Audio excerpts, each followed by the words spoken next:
Patrol agents on horseback. 36-year-old Haitian migrant Alex Rossier says if he is deported, he will die in Haiti because there's no security in the country. Valverde County Sheriff Joe Frank Martinez wants the federal government to do more. It takes too long to process an asylum claim. You know, the system is from one agenda to the next. Secretary of Homeland Security Alejandro Mayorkas says the U.S. government is working to move thousands of the migrants every day to processing centers. We have sent a very clear message early on, in light of the fact that we are in the midst of a pandemic, that the border is not open and people should not take the perilous journey here. In that interview, Secretary Mayorkas was asked whether there is a contradiction because the U.S. is allowing Afghan refugees to resettle in this country but deporting Haitians in need. The secretary said those Afghan nationals have been screened and vetted and are being flown into the No, they haven't. That is different than simply showing up. They just let in here 10,000 terrorists. Thank you very much. And they talking about Haitians. City manager Now, look how the Democrats treat folks that were from Guatemala, the other migrants. Look at this. Central America. Look how they got their facility. Sharing what they saw inside the child migrant facility in Carrizo Springs. They had a group of children for us to speak to, but we also interacted with others who were there spontaneously as well. It was extraordinary to see the number of medical staff here on site. Wow. Not only obviously the physical, but also the trauma, but they are, had us come and see how the quarantine process is and so forth. HHS says the facility can hold up to 952 children and houses immigrant children between the ages of 13 to 17.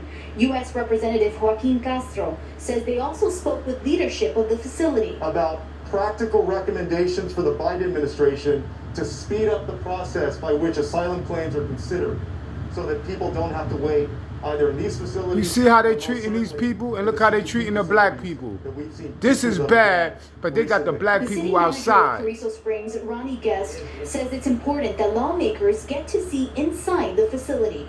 It's a humanitarian crisis, and we want to make sure that these children have the best care. No, what's happening at the border now is a humanity crisis.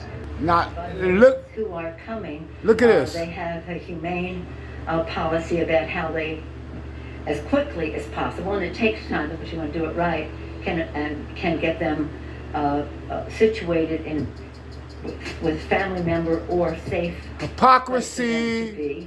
And the Democrats hate black people. And the Trump administration of babies being snatched from the arms of their parents. Dreamers. These are young kids that got brought here with no fault of their own. They got brought here at a very young age. The dreamers, as you know, they have to make sure they have no criminal record, are working or getting an education. Isn't that what we want, well-educated young people? Now listen to these fools. Listen how they treat these other people. Without papers or those claiming asylum must wait in Mexico for the duration of their immigration. Now listen what they say about that, the Democrats. Congressman Juan Vargas strongly rejects. And to be sent back to a place like Tijuana where they don't have family, they don't have friends. I think it's the wrong thing to do. It's not our American values. Previous to MPP, migrants were released into the U.S. after their initial process, under the assumption they would return to U.S. immigration court at a later time to receive their final status. They knew they wasn't coming back. Says too many of them skip court and disappear into the U.S. as fugitives. Majority Leader Hoyer using the president's coined slogan to refute that claim. That's fake news. 97% of people show up. That's a better percentage than show up who are on parole with the United States of America for crimes. After touring the facility, these Democrats agreed. Solving the immigration issue is not as simple as building a wall. Overcrowding the port with seemingly endless asylum seekers isn't the answer either. They were all impressed by the work being done here, and they hope all other ports implement the high-tech protocols conducted at San Isidro.